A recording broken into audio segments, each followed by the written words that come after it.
Hello, my friends, and welcome to another week of Mental Health Story Time brought to you by the Children's Book Bank. My name is Nina, and my pronouns are she and her. For today's story time, we have two stories that we're going to be reading together. One of them is called So Few of Me, and this one is written by Peter H. Reynolds. And the other one is called Stuck by Oliver Jeffers. Alright, my friends.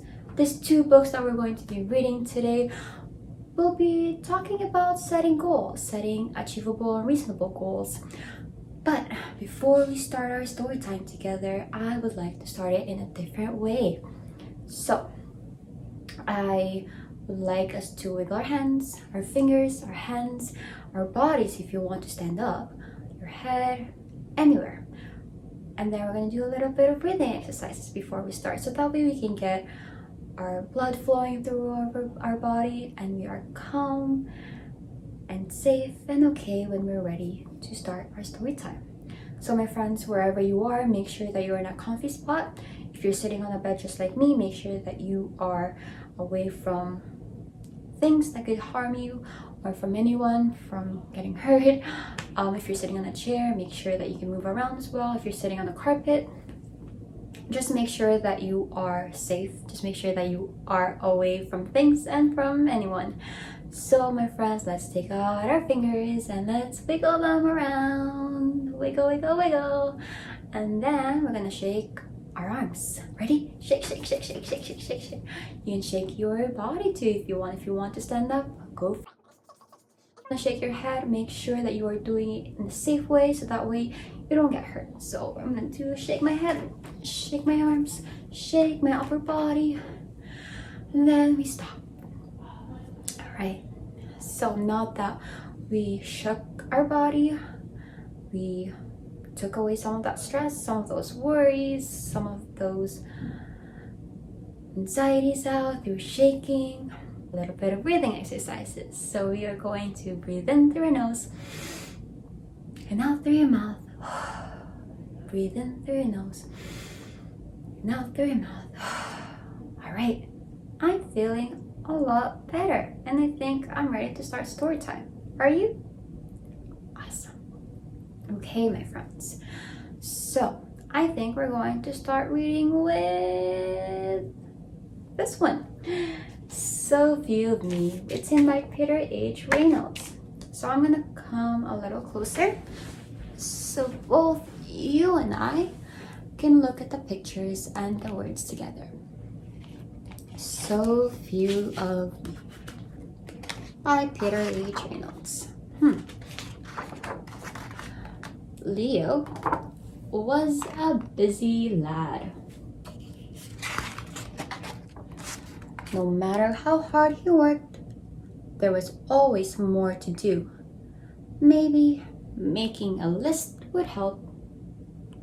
There's Leo carrying all those dishes. Leo's list of things to do grew and grew. So few of me and so much to do.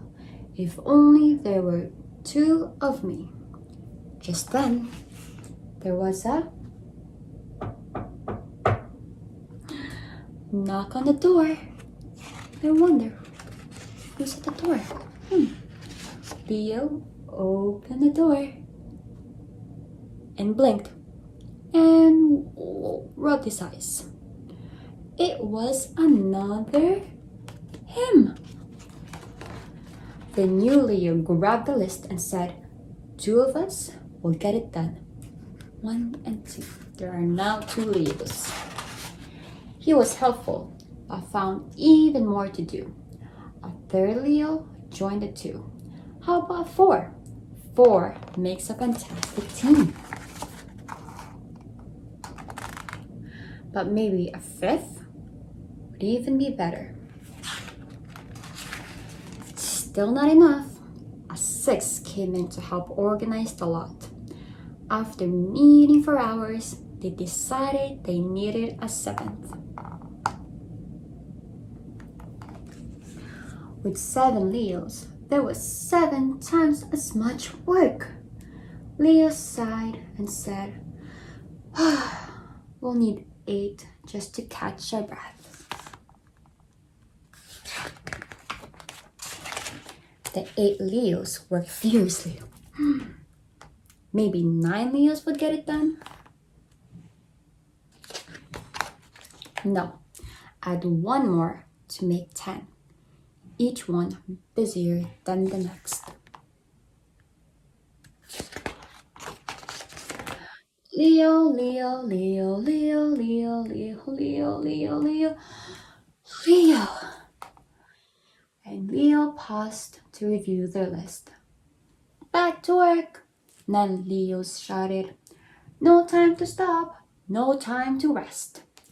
But Leo himself was exhausted. He slipped away to take a nap.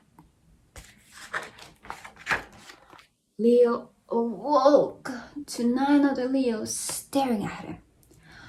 What were you doing? They demanded. I was dreaming, Leo said softly. Dreaming was not on the list. They roared. Leo smiled, still soaring his dream. The Leos disappeared one by one. Leo wondered, what if I did less? I did my best. Then 1 Leo is all I need. Just me, just one, with time to dream.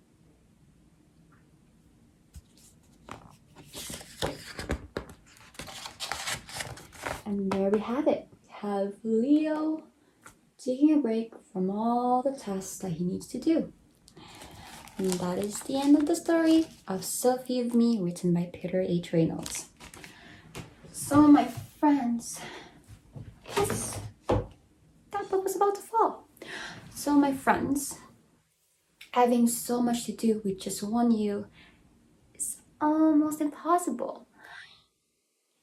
We only have a certain amount of hours in a day, and if we have 1,000 of things to do on my to-do list, it is completely crazy, and it's going to make you feel stressed out, it's going to make you feel tired, it's going to make you feel overwhelmed, and that's not really the way to go, really. So just like what Leo has said, maybe what if we did less but did our best, right? So I really like that sentence that the book said, what if we did less but did our best? So at the end of this video, after we read our last book, Stuck by Oliver Jeffers, I'm going to be sharing with you a little secret of mine of what I try to do less but still do my best. So, but before we head on to that, we are going to be reading this book over here, Stuck by Oliver Jeffers. Alright, I wonder what this one is about. I wonder what our friend over here is thinking while they're looking up on the tree. What do you think? Let's figure it out. Stuck by Oliver Jeffers. It all began when Floyd got his kite stuck in a tree. He tried pulling and swinging, but it wouldn't come unstuck. The trouble really began when he threw his favorite shoe to knock the kite loose. And that got stuck to, do you see his shoe? Do you see Floyd's shoe? Right there.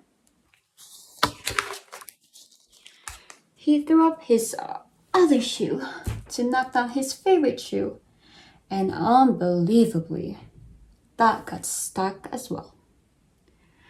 In order to knock down his other shoe, Floyd fetched Mitch. What do you think happened next? Kites get stuck in trees all the time, but this was getting ridiculous. Floyd fetched a ladder. He was going to sort this out once and for all.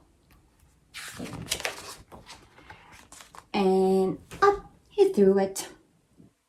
I'm sure you can guess what happened next. Can you guess? You're right. The ladder is also up in the tree. The ladder was borrowed from a neighbor and would definitely need to be put back before anyone noticed.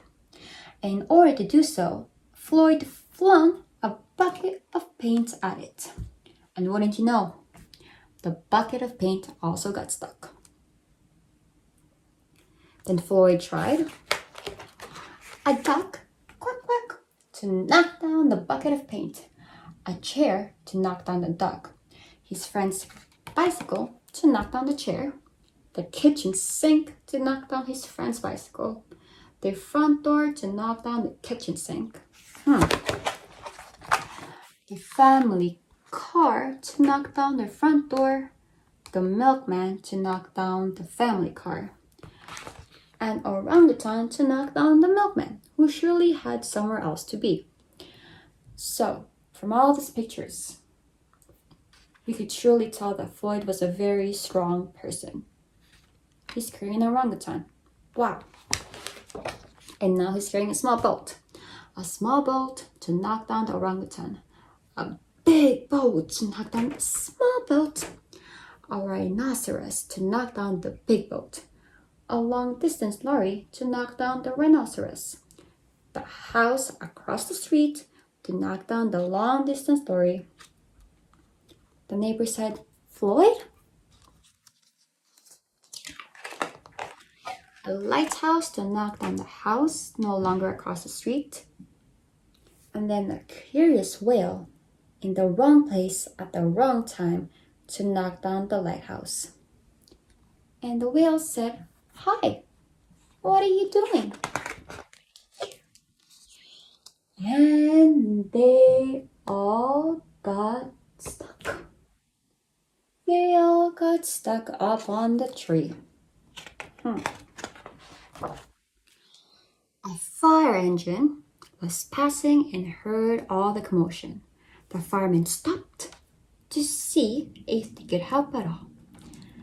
And up they went. First, the engine, followed by the firemen one by one. Can we help at all?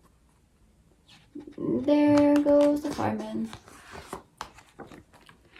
And there they stayed, stuck between the orangutan and one of the boats.